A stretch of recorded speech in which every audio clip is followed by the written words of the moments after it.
Pakistan, a nation of immense potential, stands at a crossroads. It is grappling with a multifaceted security crisis that threatens its stability and progress. Terrorism, political interference, and regional instability have cast a long shadow over the country. Recent years have witnessed a surge in violence, particularly in the provinces of Balochistan and Khyber Pakhtunkhwa. The Balochistan Liberation Army, fighting for greater autonomy and control over resources, has escalated its attacks, targeting both security forces and civilians. The Tehreek-e-Taliban Pakistan, despite being weakened in recent years, has also resurfaced, posing a significant threat to national security. The March 12, 2025 train hijacking in Balochistan, which claimed the lives of 27 innocent passengers, serves as a stark reminder of the gravity of the situation. The insurgency in Balochistan, Pakistan's largest and most resource-rich province, is rooted in a complex web of historical grievances, ethnic tensions, and economic disparities.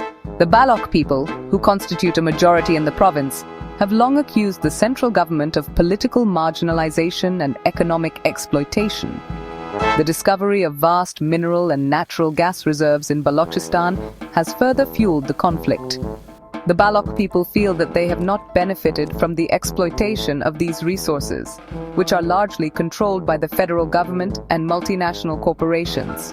The construction of the Gwadar port, a key project of the China-Pakistan Economic Corridor, has also been met with resistance from Baloch nationalists, who view it as a means for further exploitation of their land and resources. The Tehreek-e-Taliban Pakistan, an umbrella organization of various militant groups, poses a persistent threat to Pakistan's security. Despite being weakened by military operations and internal divisions in recent years, the TTP has shown signs of resurgence, particularly in the tribal areas along the Afghan border. The TTP's ideology is a toxic mix of religious extremism and anti-state sentiment. The group aims to overthrow the Pakistani government and establish a strict Islamic emirate. Their targets have included security forces, government installations, and civilians, particularly those perceived as opposed to their ideology.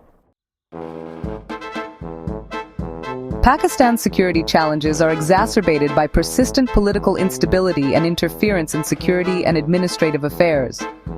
The military establishment's outsized influence in politics has created a climate of mistrust and undermined democratic institutions.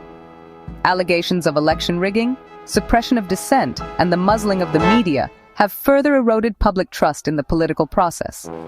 This lack of faith in democratic institutions has created a vacuum that is often exploited by extremist groups to gain support and recruit new members. Section 5. The need for dialogue, bridging the divide. Addressing Pakistan's security crisis requires a multifaceted approach that goes beyond military solutions. While military operations are necessary to neutralize immediate threats, they are not sufficient to address the root causes of terrorism and insurgency. A key imperative is to initiate a meaningful and inclusive dialogue with all stakeholders, including disgruntled Baloch leaders, tribal elders in the northwest, and even members of banned outfits who are willing to renounce violence. Such a dialogue must address the legitimate grievances of marginalized communities and seek to find common ground for lasting peace. Section 6. Socioeconomic reforms, addressing the root causes. Terrorism and insurgency often thrive in environments of poverty, inequality, and lack of opportunity. To effectively counter these threats, Pakistan must address the socioeconomic factors that contribute to radicalization and violence. This requires investing in education, healthcare, and infrastructure development, particularly in marginalized communities. Creating economic opportunities for young people, particularly in restive regions, is crucial to steer them away from the lure of extremist groups. Section 7.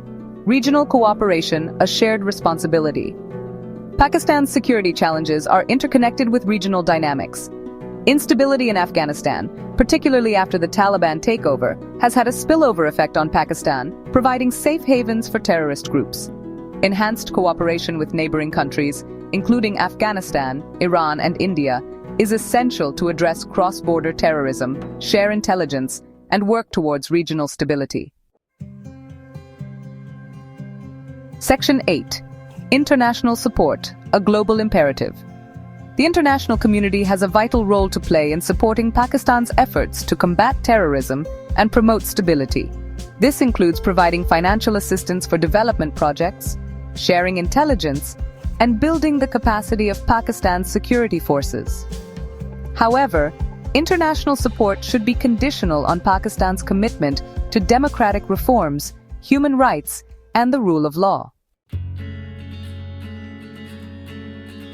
Section 9. Conclusion. The path to a secure future. Pakistan's security crisis is a complex and multifaceted challenge that demands a comprehensive and sustained response. Military operations alone cannot bring lasting peace. They must be complemented by political dialogue, socio-economic reforms, regional cooperation, and international support. The path to a secure future for Pakistan lies in addressing the root causes of terrorism and insurgency, fostering inclusivity, and strengthening democratic institutions. By tackling these challenges head-on, Pakistan can realize its potential as a prosperous and stable nation.